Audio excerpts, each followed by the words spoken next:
ఇక కాంగ్రెస్ సీఎం రేవంత్ రెడ్డి చేతుల మీదుగా ఎన్టీఆర్ విగ్రహావిష్కరణ జరగడంపై మాజీ మంత్రి వైసీపీ నేత అంబటి రాంబాబు కూడా స్పందించారు. సార్, చంద్రబాబువి హైబ్రిడ్ రాజకీయాలు, పైకి భారతీయ జనతా పార్టీతో పొత్తు పెట్టుకుంటారు, కానీ కాంగ్రెస్ పార్టీతో సీక్రెట్ మంతనాలు జరుపుతారు అంటూ అంబటి కామెంట్ చేశారు. ఒకసారి బయట గారు కాంగ్రెస్ పార్టీతో హాట్ లైన్ లో ఉంటారు, బీజేపీతోనేమో పొత్తుగట్టి ఉంటారు.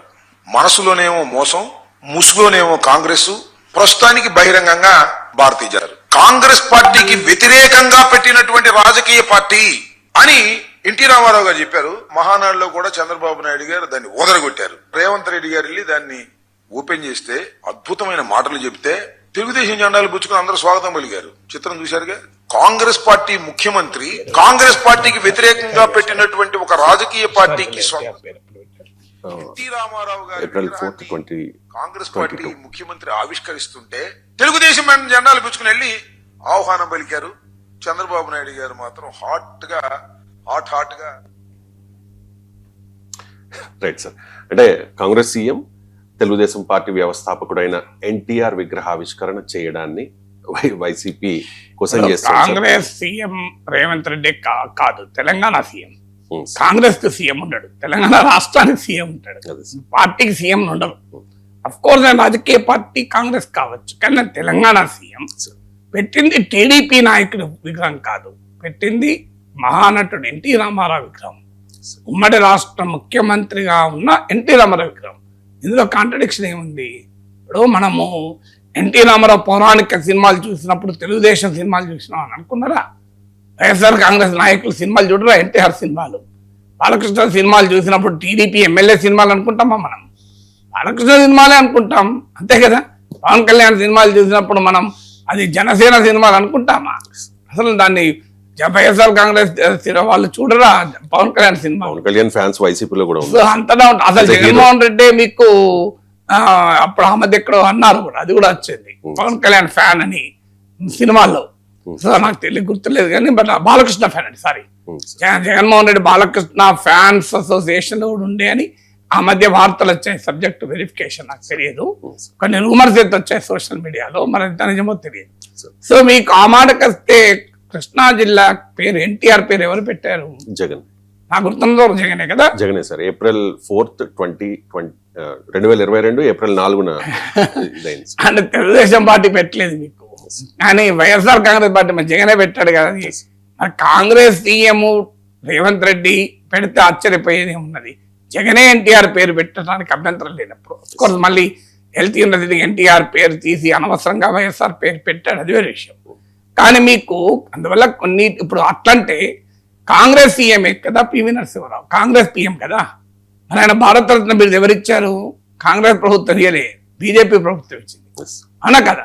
అదంటే పోనీ కాంగ్రెస్ హైకమాండ్ తో పీవీకున్న విభేదాల రీత్యా ఇచ్చారని అనుకుందాం.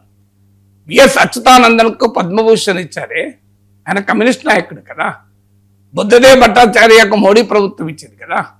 ఇద్దరు బీజేపీ నాయకులు, బీజేపీ ప్రభుత్వంలో ఇద్దరు కమ్యూనిస్ట్ నాయకులు. మీకు ఒకరు విఎస్ అచ్యుతానందన్, ఇంకొకరు బుద్ధదేవ్ భట్టాచార్య. ఎవరు? నరేంద్ర మోడీ ప్రభుత్వం ఇచ్చింది. వాళ్ళు జీవితకాలం అంతా పోరాడింది బీజేపీ పైనే. మనం దాన్ని గొప్పతనంగా భావించాలి తప్పు కాదు కదా. అది మోడీ ప్రభుత్వ ఔదార్యానికి నిదర్శనం కదా. అది నిజంగా ఆ రకంగా ఉండాలి సమాజం అనేది కదా. సమాజం అనేది మీకు మన దగ్గర ఈ సమస్య. ఇప్పుడు కేరళలో సతీషన్ ప్రమాణ స్వీకారాన్ని వేదిక మీద ఎవరున్నారు? విజయన్ ఉన్నాడు. అదంటే ఎందుకు? వరద ప్రాంతాలలో వెళ్ళినప్పుడు పినరయి విజయన్ ఒక్కడే వెళ్ళలే, తన వెంబడి ప్రతిపక్ష నేత సతీష్ను తీసుకొని వెళ్ళాడు. వెళ్తారా ఇక్కడ మన దగ్గర ఎప్పుడన్నా?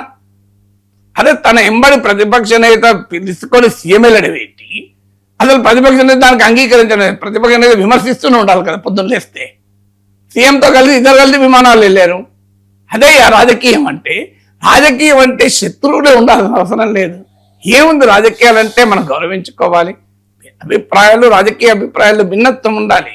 వ్యక్తిగతమైన హుందాతనాన్ని ప్రదర్శించి ఉండాలి. అందువల్ల ప్రతిదానికి మనకు రాజకీయాలు వద్దాల్సిన అవసరమే లేదు. సో కొంతమంది మీకు రాజకీయాలకు అతీతంగా ఆలోచించగలగాలి. నేను ఉదరు కూడా గుర్తు చేశాను. సీతారాం యేచూరి చనిపోయినప్పుడు జేపీ నడ్డా వెళ్ళి నివాళులు అర్పిస్తే నాకు ఇప్పటికీ నాకు గుర్తొస్తుంటుంది. సీతారాం యేచూరి ఎవరు, వాట్ ఈజ్ హిందూ రాష్ట్ర అని చెప్పి పుస్తకాలు రాశాడు. తన చివరి వరకు కూడా పార్లమెంట్లోను బయటను భారతీయ జనతా పార్టీకి వ్యతిరేకంగా, సంఘ్ పరివార్కి వ్యతిరేకంగా ఒక బ్రహ్మాండమైనటువంటి సైద్ధాంతిక పోరాటం నడిపినటువంటి మార్క్సిస్ట్ అగ్రనేత, మేధావి. ఆయన చనిపోతే జేపీ నడ్డా ఏమన్నాడు తెలుసా, బీజేపీ అధ్యక్షుడు, ఆ ఈశ్వరుని ప్రియ చరణాల యందు సీతారాం యేచూరికి శాశ్వత స్థానం ఉండుగాక అన్నాడు. ఎవరికి? ఈశ్వరుణ్ణే నమ్మని సీతారాం యేచూరికి ఈశ్వరుని ప్రియ చరణాల యందు శాశ్వత స్థానం కావాలని ఎవరు కోరుకున్నారు? హిందుత్వ పార్టీ నాయకుడు కోరుకున్నాడు. ఇదయ్యా రాజకీయం అంటే.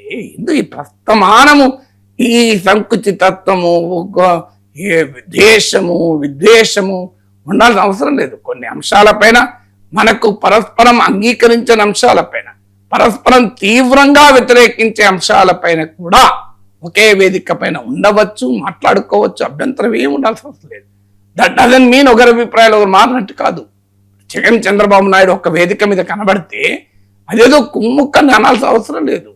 ఎందుకు కనబడకూడదు? అదే వేదిక మీద చంద్రబాబు నాయుడు ఒక అభిప్రాయం చెప్పొచ్చు, జగన్ ఇంకో అభిప్రాయం చెప్పొచ్చు. ఎవరి అభిప్రాయం వాళ్ళది.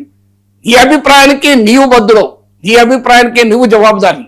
నీ పక్కన ఉన్న వారి అభిప్రాయానికి జవాబుదారి కాదు. ఎందుకు కాదంటే అది విశాల వేదిక. ఆ వేదికలో ఎవరి ఎజెండాలు వారివి, ఎవరి ఎజెండాలు వారివే తప్ప నీ ఎజెండా నీకుండే హక్కు నీకుంది, నా ఎజెండా హక్కు నాకుంది. ఇలా ఆపాదించాల్సిన అవసరం లేదు. ఇప్పుడు రేవంత్ రెడ్డి ఎన్టీ రామారావు విగ్రహాన్ని ఆవిష్కరించాడు కనుక ఆయన తెలుగుదేశం వాడు కాడు. మీకు తెలుగుదేశం పార్టీ కాంగ్రెస్ తో చంద్రబాబు నాయుడు కుమ్ముక్కు కావడం కాదు. అయినా ఆంధ్రప్రదేశ్లో కాంగ్రెస్కి ఏముందని చంద్రబాబు నాయుడు కుమ్ముక్కు అవుతాడు? నాకు అర్థం కాదు. అక్కడ 1% ఓటింగ్ లేదు కాంగ్రెస్ పార్టీకి.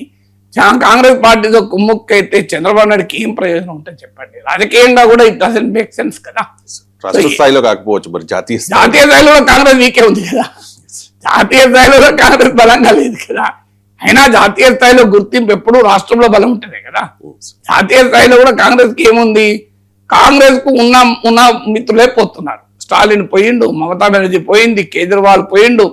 అసలు కాంగ్రెస్ తో ఎవరుంటా, అఖిలేష్ యాదవ్ ఉంటాడో ఉండడో తెలియదు.